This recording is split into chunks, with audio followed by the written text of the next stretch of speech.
मुझे करंट लग गया था पतंगबाजी करते हुए। मैंने इसको मजदूरी नहीं समझा। अच्छा जी, मैंने मेहनत करके खाना शुरू किया है। मैं बस यही कहूँगा कि मेहनत करके खाना सीखें। उर्दू पॉइंट की वीडियोस देखने के लिए हमारा चैनल सब्सक्राइब कीजिए और बेल के आइकन पर क्लिक कीजिए ताकि आप हमारी तमाम आने वाली वीडियो से बाखबर रह सकें। अस्सलाम वालेकुम नाज़रीन, उर्दू पॉइंट के साथ मैं हूँ आपका होस्ट राव नौशाद। नाज़रीन, वो तो आपने सुना होगा कि हिम्मत मर्दा मदद खुदा। आज हम आपको एक ऐसी ही कहानी एक ऐसी शख्स से मिलवाने जा रहे हैं जो कि माजूर है एक हाथ से, लेकिन उसने अपनी उस माजूरी को कमज़ोरी नहीं बनने दिया, बल्कि उसने अपनी ताकत बनाया और उसने उसको रोज़गार का सिलसिला बनाया। किसी भी तरह से वो माजूरी उसकी राह में रुकावट नहीं। आप देख सकते हैं मेरे पीछे ये हम खड़े हैं इस वक्त इचरा ये इलाका है, मकबूल रोड है। ये आप देख सकते हैं बर्गर की दुकान है। ये भाई साहब आप देख रहे हैं पीछे खड़े हुए हैं, ये बर्गर बना रहे हैं। आप देख सकेंगे कि इनकी एक बाजू नहीं है।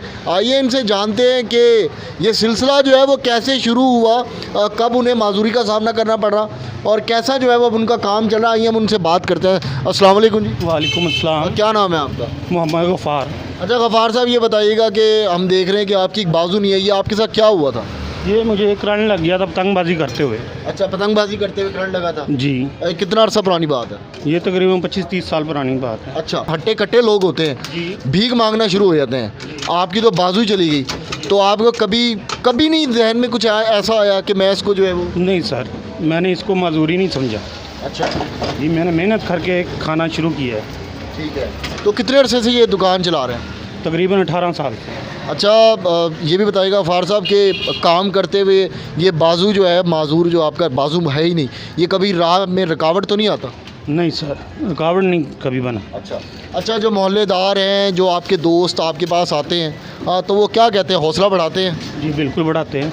ठीक है। शादी हुई है आपकी? जी माशाल्लाह। अच्छा, तो आगे जो है वो, अच्छा जो लोग इस तरह के काम करते हैं, ये मांगते वगैरह हैं, उनको कोई कुछ पैगाम देंगे हट्टे कट्टे होके? क्या आप जिंदा मिसाल हैं उनके लिए? मैं बस यही कहूँगा कि मेहनत करके खाना सीखें।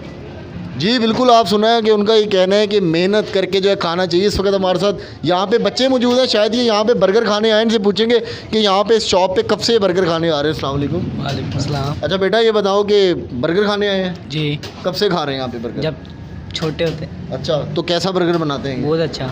अच्छा, पसंद आता है? जी। तो कैसा लगता है वैसे कि बाजू नहीं है, काम कर रहे हैं, कैसा लगता है देख के? दुख होता है। हाँ, दुख होता है दुख होता है, जी। लेकिन हौसला बनता है कि यार बड़ी बात है, बंदा जो है वो ये काम कर रहा है। जी हाँ जी जी बिल्कुल, आपने सुना कि यहाँ पे मौजूद जो है वो आवाम का ये कहना है कि उन्हें देख के दुख तो होता है, लेकिन उन्हें हौसला भी होता है। और वैसे और जो ये साहब है गफ़ार साहब, उनका भी ये कहना है कि हमारी हिम्मत और जो मैंने कभी इसको कमज़ोरी नहीं बनने दी है। ये एक तरह की मिशल राह भी उन लोगों के लिए जो माजूरी को अपनी कमज़ोरी बना लेते हैं। अब तक के लिए उर्दू पॉइंट से राव नौशाद को इजाज़त दीजिए। अल्लाह ने के बाद।